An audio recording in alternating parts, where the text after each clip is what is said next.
Assalamualaikum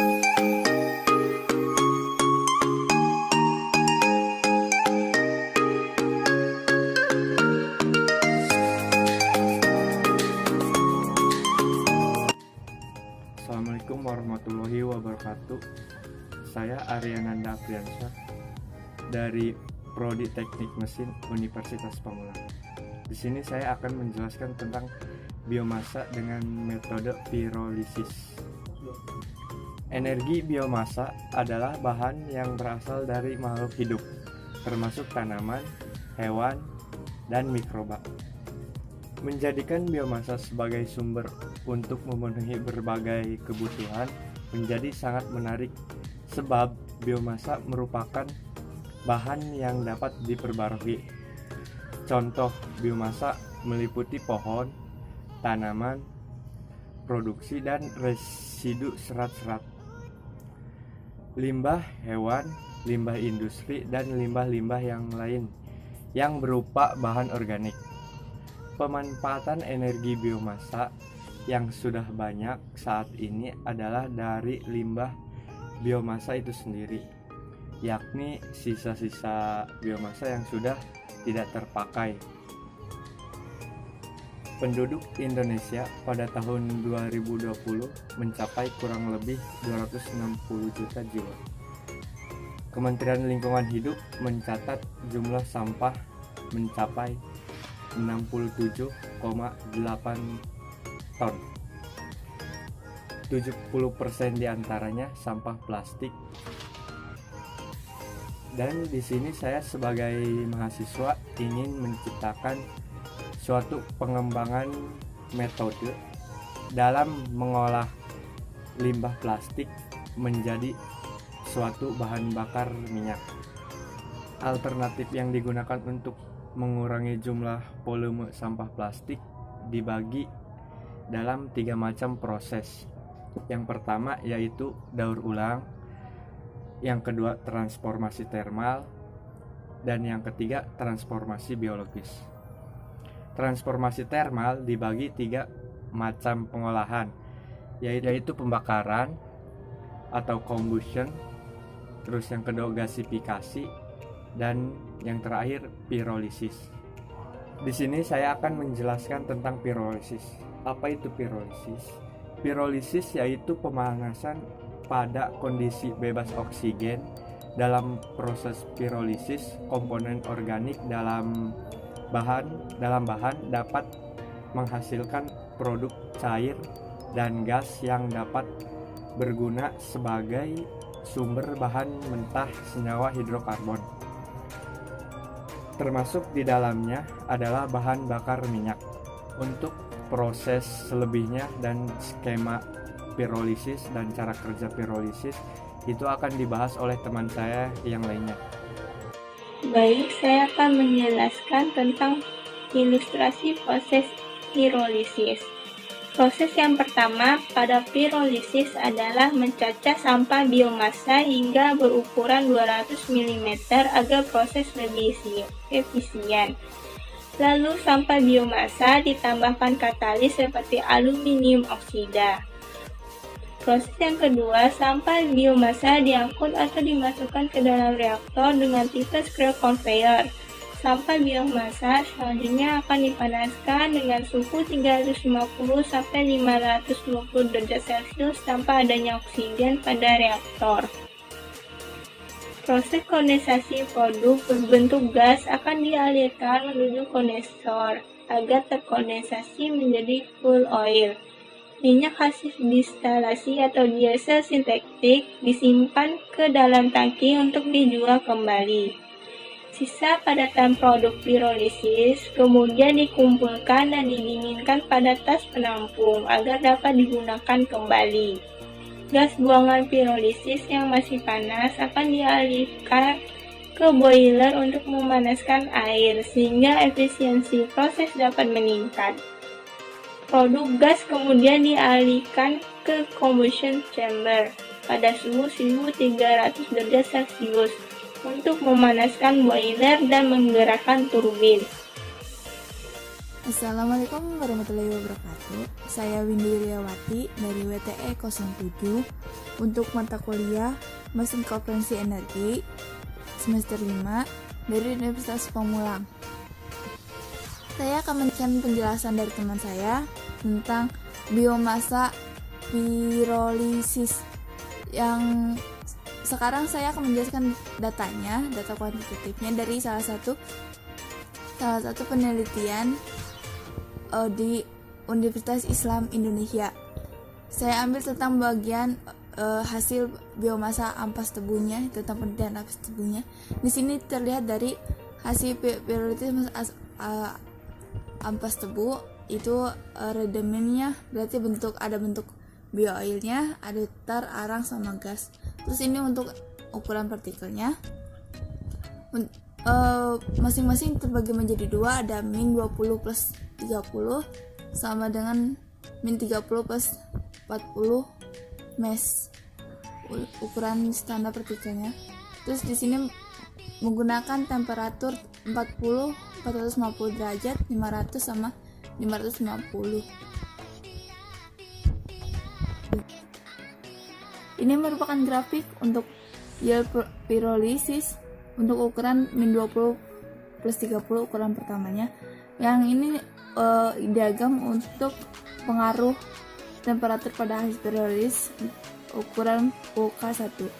Terlihat dari sini yang merah tandanya adalah tar, yang biru adalah bioil, yang hijau arang, dan yang ungu ini gas. Yang biru dari derajat sekitar antara di atas 0 derajat, dia menghasilkan dari, yang ini beratnya untuk temperatur 350, 500 dan 550 itu tetap segaris karena jarak untuk beratnya sama-sama segaris.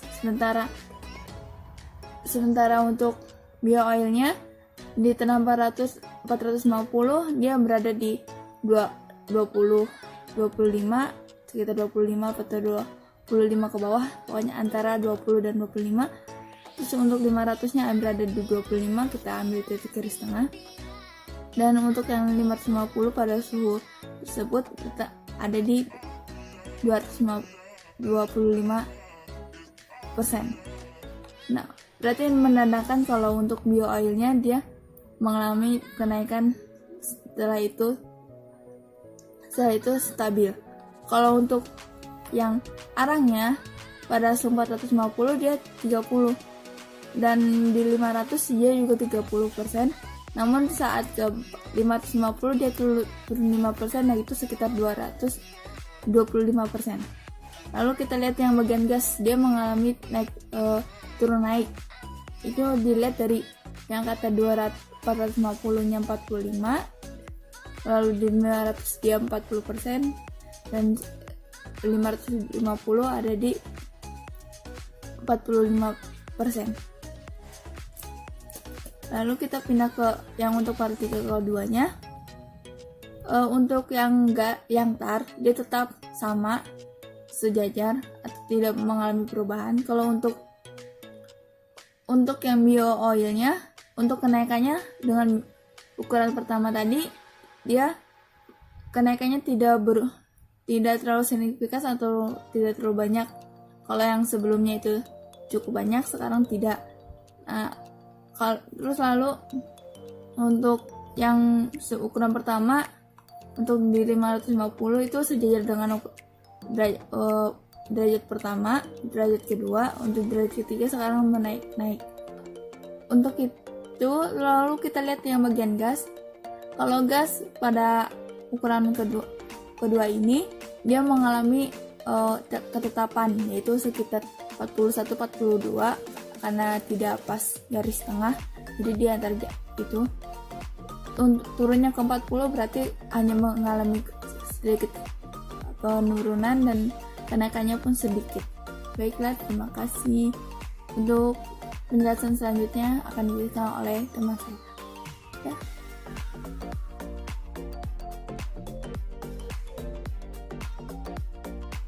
Ke dalam jenis turbin impuls atau tekanan sama, karena selama mengalir di sepanjang sudu-sudu turbin tidak terjadi penurunan tekanan, sedangkan perubahan seluruhnya terjadi pada bagian pengarah pancaran pada nozzle. Energi yang masuk ke roda jalan dalam bentuk energi kinetik. Cara kerja turbin Pelton. Tahap pertama yang dilakukan adalah menghidupkan saklar motor yang terdapat pada panel listrik, bertujuan agar pompa berputar dan menghisap air yang berada pada bak penampung. Lalu air mengalir melalui pipa menuju ke nozzle penyemprot. Sebelum sampai ke nozzle, air terlebih dahulu melewatkan keran dan juga alat ukur flow meter. Dan dari nozzle, balon air disemprotkan ke sudut turbin, yang menyebabkan turbin serta as turbin berputar sehingga kita bisa mengukur prestasi turbin. Dan air yang disemprotkan oleh nozzle ke sudut itu jatuh kembali pada bak penampungan air. Assalamualaikum warahmatullahi wabarakatuh. Nama saya Rizky Dunata dari WT7, ingin menjelaskan tentang kelebihan dan kekurangan turbin Pelton. Untuk kelebihannya, saya mendapatkan bahwa yang pertama, menghasilkan daya yang lebih besar. 2. Konstruksi dan teknologi sederhana. 3. Perawatannya mudah. 4. Mudah diterapkan di daerah yang terisolir. Untuk kekurangannya yaitu karena aliran yang berasal dari atas memerlukan reservoir atau bendungan air, dan itu membutuhkan biaya yang cukup besar. Menurut Pamungkas Irawan, seorang peneliti, efisiensi dari bentuk sudut mangkok dengan silinder tertutup di belah dua dapat disimpulkan bahwa besar daya yang dihasilkan dari sistem dipengaruhi oleh head, debit, percepatan gravitasi, dan pembebanan generator pada tegangan yang konstan. Cukup sekian dari saya, kurang lebihnya mohon maaf. Wabillahi taufiq wal hidayah. Wassalamualaikum warahmatullahi wabarakatuh. Nama saya Muhammad Fauroji, Prodi Teknik Mesin semester 5. Saya di sini akan menjelaskan tentang konsep desain. Konsep di sini yang dimaksud dengan desain akan melestarikan logika pemikiran serta penalaran. Untuk bagaimana mendesain turbin Pelton dengan perancangan dan perhitungannya. Perancangan turbin yang dibuat ini diharapkan bisa mendapat rancangan yang sesuai dengan daya rencana yang dikeluarkan oleh generator sebesar 20.000 watt dengan head jatuhnya air 12 meter.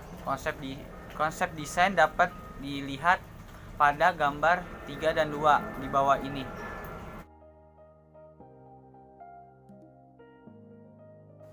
Konsep terpilih adalah konsep 2. Turbin Pelton dengan satu nozzle lebih cocok diaplikasikan di pedesaan dan perlu dilakukan proses simulasi untuk mengetahui kecepatan pancar air dari penggunaan software atau Autodesk CFD.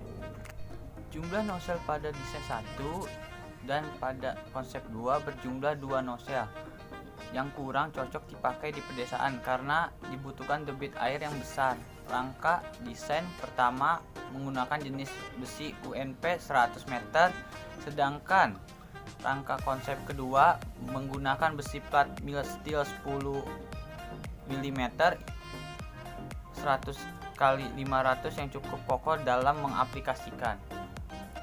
Runner dengan bahan aluminium alloy yang dari bahan tangan korosi dibuang air konsep pertama terdapat di bawah rangka, sedangkan tempat pembuangan air konsep 2 menggunakan pipa sendiri. Dudukannya pada konsep kedua menggunakan besi IWF, sedangkan untuk bahan material pipa pesat menggunakan bahan iron.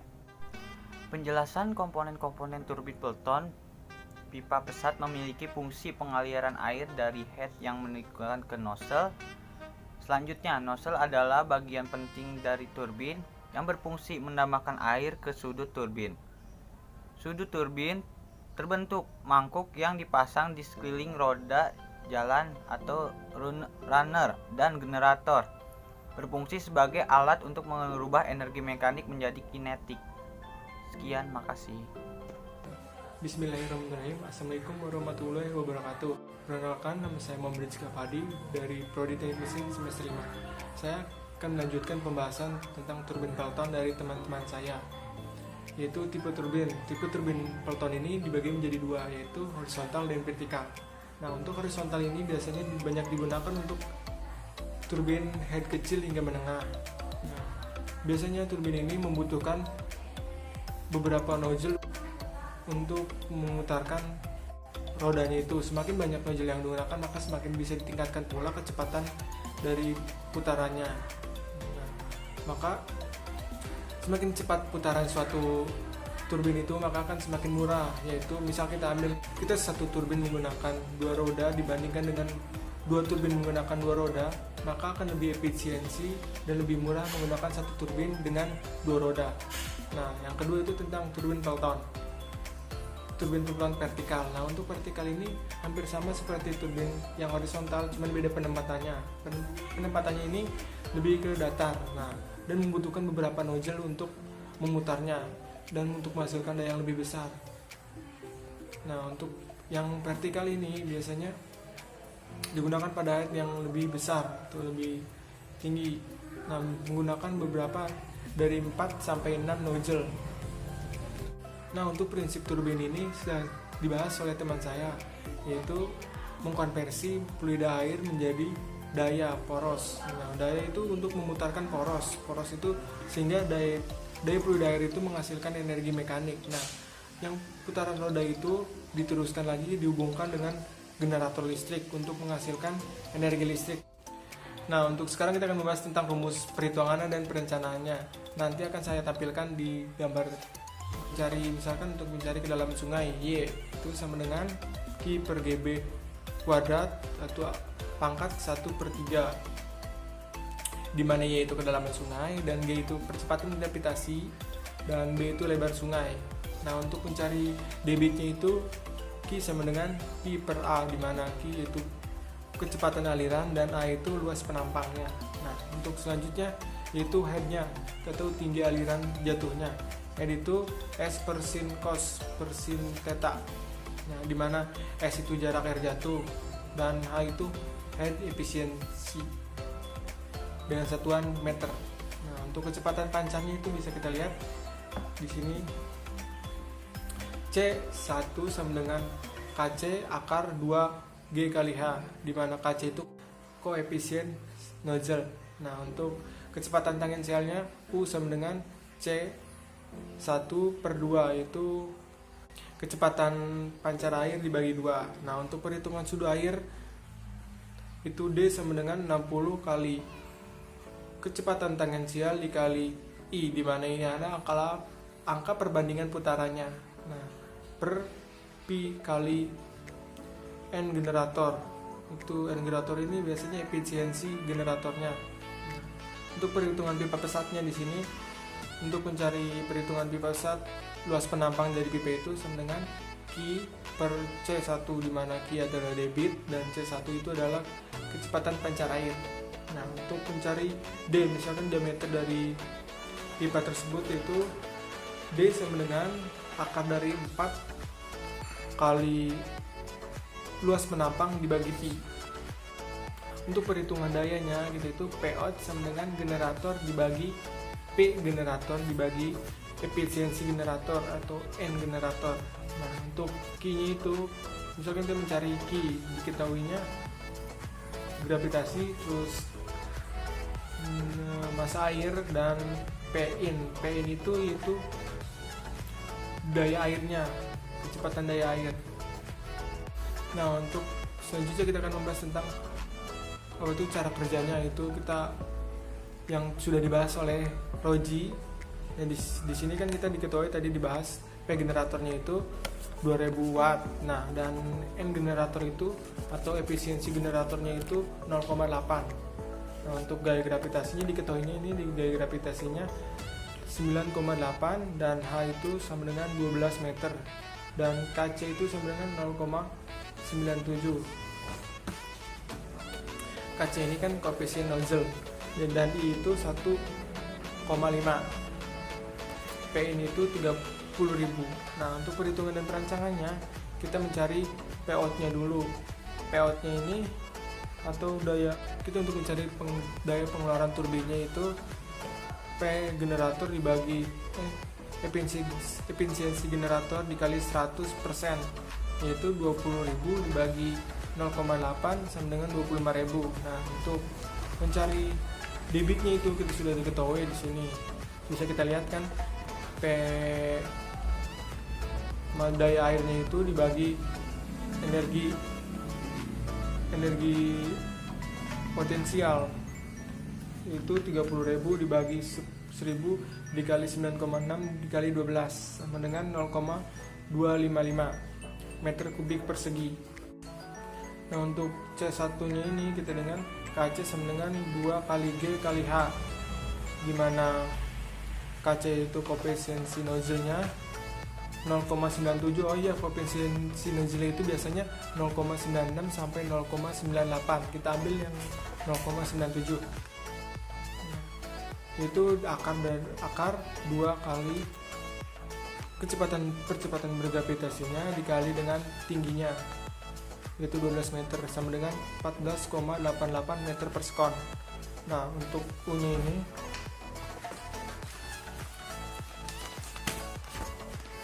kecepatan tangensialnya itu C1 dibagi 2, di mana C-nya itu 14,88 dibagi 2 yaitu 7,44. Nah, untuk mencari D-nya itu di sini diameter, mencari sudutnya itu diameter sudut terluarnya itu 60 dikali U dikali I dibagi Pi per efisiensi generatornya. Nah, 60 dikali 7,44 dikali 1,5 dibagi Pi kali 0,8 sama dengan 266 mm. Nah, setelah itu kita akan mencari tentang lebarnya nih. Lebarnya itu berapa? Nah, lebarnya itu rumusnya 2 kali 5 kali D. Oh iya, di sini itu 26,6 sudah diketahui. Sama dengan 2,5 dikali 26,6 sama dengan 66,5 mm. Nah, untuk K-nya itu kita apa tuh kelonggaran kalau nggak salah ya. Kelonggarannya yaitu 0,1 dikali D.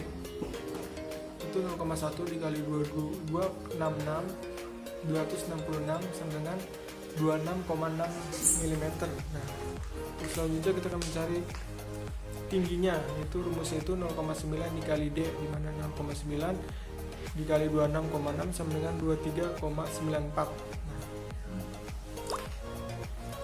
setelah itu kita akan mencari